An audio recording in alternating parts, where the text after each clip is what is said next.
Assalamualaikum warahmatullahi wabarakatuh, saudara-saudaraku semuanya. Alhamdulillah kita bertemu lagi di podcast ngobrol bareng pemuda Islam.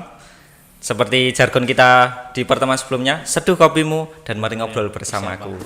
Dan pertemuan kali ini, di kesempatan kali ini alhamdulillah kita dibersamai oleh narasumber kita, Ustadz Faisal Abdurrahman. Insyaallah. Bagaimana kabarnya Ustadz? Alhamdulillah sehat semangat. Alhamdulillah sehat. Dan tentunya saya sebagai host tidak sendiri, ditemani oleh sahib saya, Mas Agung. Biasa ya. Sehat Mas? Alhamdulillah. Alhamdulillahirabbil alamin. Nggih, kita hari ini mau ngobrolin beberapa hal Ustadz sama Ustadz tentang keresahan hati saya pribadi terutama, dan mungkin ini juga dirasakan oleh teman-teman di luar sana gitu. Yang punya hati. Mas Agung punya hati Sedikit. Oke, gini Ustadz, akhir-akhir ini mungkin banyak kita banyak dengar baik di kalangan ulama, di kalangan ustadz-ustadz itu yang menyuarakan kembali kepada Al-Quran, kepada Al-Quran seperti itu. Dan satu sisi Al-Quran sendiri itu kan juga pegangan bagi umat muslim, kitab sucinya umat muslim. Nah, yang menjadi pertanyaan dan mungkin kegundahan dari teman-teman dan juga pribadi saya itu adalah sebenarnya Al-Quran itu apa sih? Al-Quran itu apakah sekedar bentuk kitab yang sudah kita percaya bahwa itu kitab sucinya umat muslim gitu, atau seperti apa gitu Ustaz? Gimana Ustaz? Masya Allah. Bismillahirrahmanirrahim. Alhamdulillah, salatu wassalamu ala rasulillah amma ba'du. Mas Akram, Mas Agung sehat nggih? Alhamdulillah Sehat. Memang ini baru rame-ramenya nggih, slogan kembali kepada Al-Quran dan juga Sunnah. Biasanya kan gitu. Iya. Quran gandengane Sunnah. Kalau mungkin pemuda atau mungkin yang baru mengenal Islam kan, kalau ditanya Al-Quran itu apa, atau yang dalam benak mereka Quran itu mungkin hanya sebatas dengan tadi kitab suci. Ya. Terus di dalamnya isinya halal haram, di dalamnya isinya tentang ibadah, tentang syariat dan seterusnya. Tapi ternyata kalau kita runtut lebih mendalam secara bahasa dan seterusnya, nanti sangat luas sekali Al-Quran itu. Memang Al-Quran ini adalah wasiat termahal, terbagus, yang paling berharga yang diturunkan oleh Rasulullah kepada umat Islam, kan gitu ya. Nah, ini Al-Quran secara bahasa diambil dari bahasa Arab, dari kata qoro'a yaqra'u. Artinya adalah membaca. Oh, membaca. Qoro'a yaqra'u itu artinya membaca. Qoro'a yaqra'u qira'atan. Qira'atan artinya bacaan. Nanti muncul wa Qur'anan. Lah, Qur'anan ini adalah bacaan yang selalu diulang-ulang. Jadi Al-Quran ini kan kitab yang selalu kita baca berulang-ulang. Ini secara bahasa. Adapun secara istilah, ini sering kita jumpai dalam kitab-kitab itu, bahwasanya Al-Quran adalah kalamullah. Kalamullah, apa itu Ustaz kalamullah? Kalamullah adalah firman Allah. Jadi perkataan Allah, firman Allah, al-munazzal ala nabiyina Muhammadin sallallahu alaihi wasallam, yang diturunkan kepada Nabi Muhammad biwasitati Jibril alaihi salam, melalui perantara malaikat Jibril. Ya kan? Jadi Allah berfirman, kemudian disampaikan kepada malaikat Jibril, disampaikan kepada Nabi Muhammad sallallahu alaihi wasallam bilisanil arabi, dengan memakai bahasa Arab. Nanti kalau diperdalam, kenapa pakai bahasa Arab? Nanti lebih mendalam lagi, Masya Allah. Nanti bisa dikupas tuntas tentang bahasa Arab dengan Al-Quran, gitu ya. Kemudian al-muta'abbadu bitilawatihi, dengan membaca Al-Quran ini kita mendapatkan pahala dan berupa ibadah, kan gitu. Kemudian maftuhun bisuratil Fatihah wa maftumun bisuratin Nas, diawali dengan surat Al-Fatihah, diakhiri dengan surat An-Nas. Kemudian mahfudun minat taghyir wa tabdil, terjaga dari perubahan dan perubahan. Jadi Al-Quran semenjak diturunkan sampai hari ini terjaga keasliannya, tidak berubah sama sekali. Original, betul. Bahkan tidak ada perubahan satu kalimat pun. Tidak hanya satu kalimat, satu kata pun tidak ada. Wow. Bahkan satu huruf pun tidak ada yang berubah. Kalau berubah pasti ketahuan. Nah ini nah mukjizat terbesar Nabi Muhammad SAW. Nah kita umatnya kan merasakan. Iya, iya Ustaz. Nah itu secara singkat pengertian tentang Al-Quran. Berarti Al-Quran itu isinya adalah wahyu, gitu ya. Kalau begitu bisa dibilang kan seperti itu. Iya. Isinya adalah hudal linnas, petunjuk bagi manusia, rambu-rambu untuk manusia supaya sa'adah fid dunya wa sa'adah fil akhirah. Bahagia ning dunya, yo bahagia ning Akhirat. insyaallah. Fungsinya di situ ya. Masya Allah Ustaz. Oh iya Ustaz, ngobrolin masalah Al-Quran nih. Tadi kita udah disinggung masalah pengertian. Ternyata tidak sedangkal yang kita pikir selama ini ya Mas Agung, bahwa Al-Quran itu sekedar ya udah dia Yes, kitab ngono. suci. Isinya omong larangan, surga, neraka, ngeri-ngeri nih. Ternyata ada petunjuk Iya. untuk mendapatkan. Kalau kita kupas tuntas, ternyata memang isinya tidak hanya larangan, tidak hanya perintah, tapi yang pertama isinya adalah akidah, Oh, berarti ada keyakinan. Ini Iya. yang paling besar tercantum dalam Al-Quran. Akidah, kembali kepada akidah yang murni, akidah yang lurus, yaitu hanya menyembah Allah. Ada akidah, terus ada ibadah, terus ada syariah. Nah syariah ini kan hukum. Iya. Terus ada larangan, ada perintah, ada haram, ada halal dan lain sebagainya, ini masuknya ke syariah. Terus ada lagi tentang tarbiyah, Apa itu Ustaz? pendidikan. Pendidikan. Masya Allah bagaimana mendidik anak itu dengan baik, itu dicontohkan oleh Nabi kita Nabi Ibrahim alaihissalam, bagaimana mendidik anaknya dengan komunikasi yang baik. Kemudian Luqman, gitu. Luqman itu dengan anaknya, mendidik anaknya dengan baik sampai diabadikan di dalam Al-Quran. Terus ada lagi tentang ulumul alam, ilmu tentang sains, tentang alam, tentang astronom, gitu, tentang falak, ilmu Iya. langit, ada dalam Al-Quran. Banyak banget ya. Iya, Nah, jadi kalau- Al-Quran itu keren. Tidak hanya sebatas halal dan haram, enggak. Tidak hanya sebatas itu. Orang yang seneng sains, gitu. Iya. Seneng sains, sebelumnya enggak kenal Quran, tapi dia baca Quran gitu ya, enggak sengaja dengerin Quran. Oh, ternyata di situ ada sains. Bisa jadi dia tertarik dan bisa masuk ke dalam Islam. Masya Allah. Nah, karena memang Masya Allah di dalam Al-Quran ada sains. Biologi juga ada. Oh iya. Gitu. Lengkap sekali, Masya Allah. Memang luar biasa ya Ustaz. Iya. Bahkan dulu saya pernah dengar cerita itu ada salah seorang dokter di luar negeri. Dia itu sebelumnya dia nggak muslim, tapi karena membaca kisah terjadinya manusia itu loh Ustaz. Oke. Terus akhirnya dia mualaf. Nah, Karena iya. itu. Itu kan ilmu biologi kan itu. Iya, heeh. Jadi memang dasar-dasarnya ada dalam Al-Quran. Masya Allah, luar biasa Luar kan. biasa nggih. Bahkan juga banyak kisah-kisah dalam Al-Quran. sejarah. Sejarah, baik sejarah yang sudah lampau Maupun- sejak zaman sebelum ada manusia kan, Iya. sebelum diciptakan Nabi Adam sampai Nabi Muhammad, bahkan ada prediksi nanti di hari kemudian akhir zaman ada. Oh iya. Oh. Ya, Lengkap banget. sampai di hari setelah hancurnya bumi ada, maka kan keren, menarik. Makanya dia jadi petunjuk ya, jadi pedoman, jadi dasar. Oh iya, Mas Agung mungkin ada pertanyaan. Mumpung ketemu Ustadz ini, Oh iya. kita jarang-jarang loh ketemu. Kapan lagi kalau nggak di podcast? Bener. Jadi bener. Kita sebagai pemuda, salah satunya saya, kalau kita tidak dekat dengan Al-Quran berarti boleh dibilang tidak bisa merasakan mukjizat apa itu nikmat Tuhan itu ya Ustaz ya. Iya, nggak bisa, karena nggak bisa merasakannya, Iya. karena nggak kenal, nggak bisa merasakannya. Dia mau duweni ngono. Iya, hanya sekedar punya. Punya. Gitu. Kalau nggak pernah dibuka, ya wis, cuman jadi pajangan kan. Iya, ha, bener sih. Padahal Al-Quran itu kan mahfud, terjaga, nggih. Tidak ada perubahan. Suatu contoh, nggih. Kalau ada perubahan, pasti langsung ketahuan. Kok iso?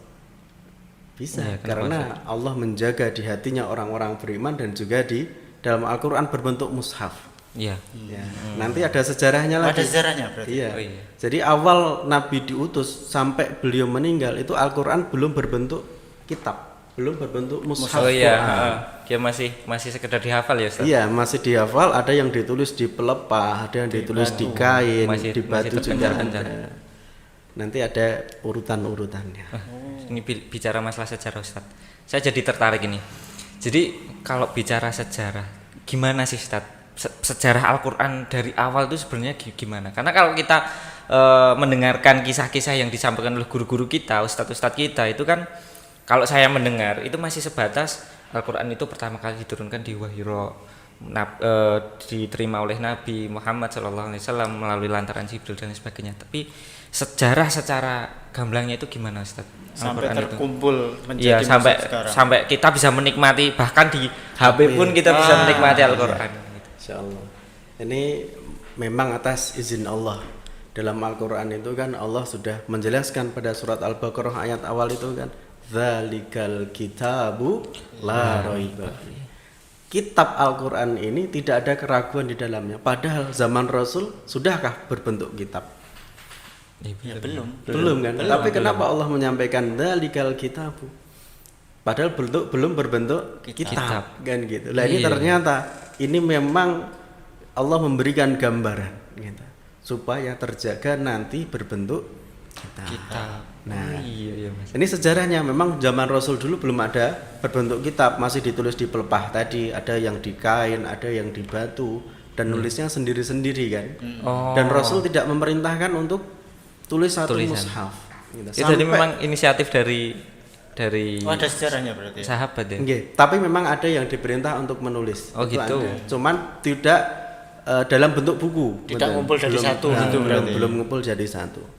Nah, kemudian singkat cerita saja ya, karena Iya. waktu kita terbatas. Zaman Rasul tidak ada pengumpulan satu kitab, terus Rasul meninggal, terus kemudian digantikan oleh sahabat Abu Bakar. Abu Bakar. Nah, saat sahabat Abu Bakar ini memimpin, terjadi sebuah perang namanya Perang Yamamah. Saat perang inilah banyak dari para hufadzul Quran, sahabat yang penghafal Quran itu yang meninggal. Masya Allah. Kemudian Islam semakin menyebar luas. Iya. Kemudian tadi banyak umat sahabat yang hafal Quran meninggal.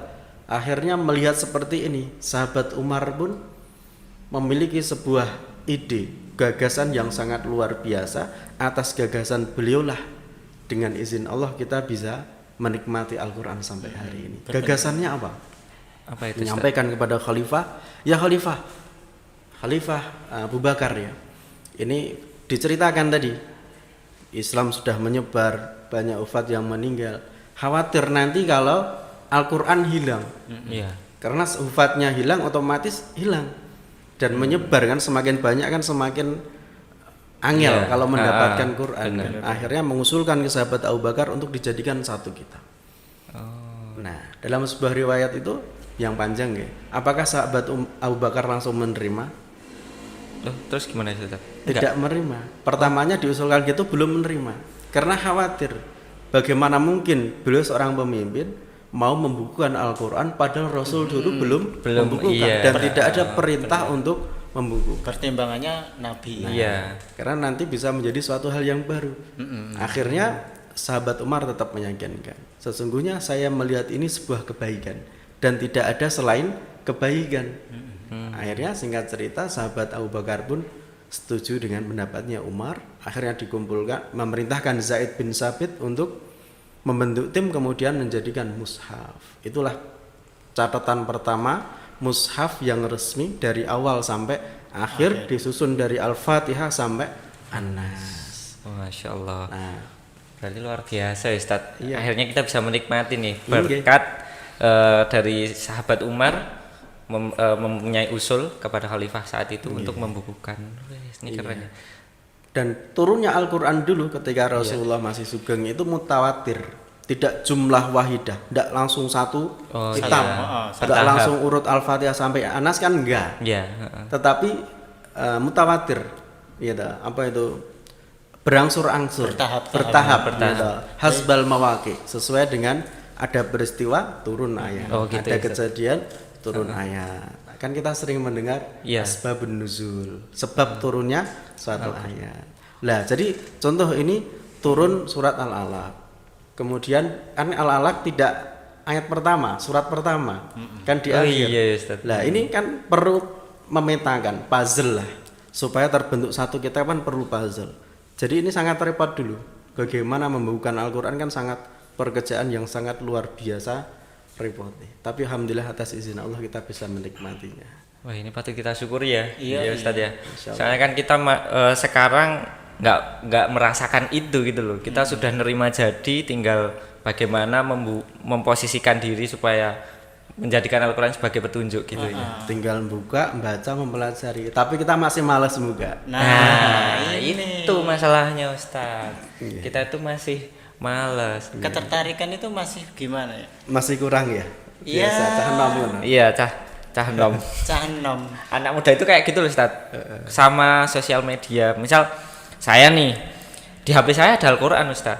Cuman misal pas lagi buka Al-Qur'an nih, terus ada notifikasi. Wah. Yang menang notifikasinya. Biasanya seperti itu. Ya jangan dibiasakan. Tuh gimana Ustaz nyikapin yang kayak gitu Ustaz? Iya. Menyikapinya gitu. Ini sejarahnya tadi belum selesai. Oh iya, Selesaiin dulu atau menyikapi ini? Selesaikan dulu. selesaikan dulu aja Ustaz. Aman. Ada fase terakhir. Jadi kita Iya. bagi jadi 3 fase. Fase Rasulullah itu masih acak. Tadi nggih belum jadi satu kitab sampai Rasul meninggal. Fase yang kedua ditulis pada masa Khalifah Abu Bakar atas usul sahabat Umar radhiyallahu an, sahabat yang sangat cerdas sekali. Nah, fase yang ketiga. Inilah fasenya sahabat Utsman bin Affan. Kala itu Islam menyebar semakin luas lagi, lebih Iya. luas daripada zamannya Abu Bakar, Iya. lebih luas daripada zamannya sahabat Umar radhiyallahu anhuma. Kemudian karena semakin luas, akhirnya lahjah, dialek, apa jenenge? Lahjah itu Logat. pengucap logat. Nah, bahasa Jawa ini kan logat, bahasa Iya. Indonesia ini logat. Itu kan ada perbedaan-perbedaan. Nah, sehingga singkat cerita itu sahabat Utsman melihat ini nanti bisa terjadi perpecahan antara umat Islam dalam Alkitab, sehingga dijadikan mengumpulkan sahabat yang ahli, Iya. para hufat itu untuk menjadikan mushaf ini ditulis dengan lahjahnya Quraisy. Nah, lahjah, iya, dialek. Oh, iya. Logat Pelafalan apa ya? Logatnya orang logat. Quraisy, Oh. tulisannya orang Quraisy, gitu kan. Pengucapannya orang Quraisy, sehingga diambillah mushaf yang ditulis oleh sahabat Abu Bakar tadi, kemudian diperbanyak, kemudian disebarkan ke daerah-daerah. Tetapi belum banyak, hanya beberapa kitab ke daerah, contohnya ke Mesir satu, kemudian ke Yaman satu. disebar di berbagai negeri. Itu ke jadi berbagai referensi, jadi pemersatu lah daerah. dia. Nah, itu harapannya nanti supaya kalau ada yang ingin belajar, Ya. ingin menghafal Quran, itu kan sudah ada sumbernya di situ. Iya. Panduannya. Panduannya kan. Nah, sehingga zamannya Utsman ini sampai hari ini alhamdulillah kita kenal dengan mushaf Utsmani. kan gitu sejarahnya sampai hari ini alhamdulillah. Alhamdulillah. Berarti panjang banget ya prosesnya sampai Iya. kita bisa menikmati Al-Qur'an, bahkan sampai didigitalisasi di dalam handphone. Wah, luar biasa nih. Oh iya tadi Ustaz, tentang pertanyaan tadi saya ya, yang menyikapi bagaimana sih, karena kan kita udah selesai nih sejarah, tinggal kita bagaimana menyikapi atau menghargai sejarahnya udah luar biasa, pengertian Al-Qur'annya sudah luar biasa. Nah, sikap kita bagaimana bisa tertarik gitu loh Ustaz, sama Al-Qur'an. Karena kan kalau saya lihat, saya merasakan sendiri juga. Jangan lihat saya. Contoh kasus, Mas. Iya, bisa. Gitu. Nah, itu kayak gimana tadi Ustaz? Pertanyaan saya tadi. Supaya kita senang, kita asik dengan sesuatu kan kita harus kenal dulu. Gitu. Iya. Tak kenal maka Tak Taruh. sayang. Oh, tak sayang. Oh, ta'aruf dulu. Iya. tak sayang. Oh, tak sayang. Tak sayang apa tak aruf? Ya, tak sayang dulu. Tak sayang. Nek saya nggak mau tak sayang. Asik. Harus Berarti sayang. harus kenal dulu berarti. Iya, harus kenal dulu. Harus kenal Ya. dulu. Kita udah kenal kan berarti sejarahnya, pengertiannya. Nah, kita harus kenal dulu bahwasanya Quran itu kan tadi Quran itu tidak monoton, Quran itu asyik, Quran itu keren. Ya, ada ilmu tadi biologi, ada ilmu sains, keilmuan, ada tarbiyah, pendidikan, ada akhlak dan seterusnya. Bahkan ilmu lughah, ilmu bahasa yang tidak ditemukan dalam bahasa lain. Bahasa lain. Nggih, tidak ditemukan dalam bahasa lain. Luar biasa ya. Terjaga sampai hari ini. Bahkan Al-Qur'an ini kan tadi ya, bacaan yang diulang-ulang. Kita membaca Al-Fatihah Iya. satu hari berapa kali? 17 kali 17 kali minimal. minimal. Pokoknya Bosen itu. Iya. Pokoknya. Bosen nggak? Enggak, Ustaz. Nggak bosen. Enggak. Kok iso nggak bosen? Karena itu adalah mukjizat tadi. Maka satu-satunya kitab yang ori, Iya. yang asli, tidak ada perubahan, tidak ada revisi dari dibentuk sampai hari ini. Murni dari Sang Pencipta. Nah, di samping itu satu-satunya kitab yang dibaca berkali-kali, ribuan bahkan jutaan kali, orang tidak akan pernah bosan. Ngrungokne lagu ya bosen loh. Iso. Iya sih, Iya. memang benar Ustaz. Tapi Betulan, Mas bener, Agung lagu yang paling disenengi apa contohnya? K-pop lah. Wah, K-pop. Wah. Iya Ustaz, dia fans K-pop kayaknya. Iya. Iya Mas. Iya baru hijrah lah. Makanya ini dibimbing. Tapi memang benar apa yang disampaikan Ustadz tadi. Jadi Al-Quran dibaca ulang-ulang, bahkan seumur hidup kita kalau bisa sampai meninggal kan bener nggak bosan, memang bener. Kalaupun ada lagu terbaru, ada puisi terbaru, paling Iya. sehari 2 hari 1 jam ya kuping kemeng. Bener. Dan itu nggak ada nilai pahalanya ya Ustadz. Lebih bermanfaat kita baca Al-Quran. Asik ini. Masuk ke pertanyaan tadi yang hatinya galau tadi. Kan setelah kenal, kan kenal dulu. Iya. Kan? Kayak kita mau kenal seseorang tadi kan. Nek orang kenal nggak mungkin kita seneng sama dia. Iya. Nggak mungkin kita bisa akrab sama dia kan. Iya. Ya mana? Iya emang gitu. Gitu.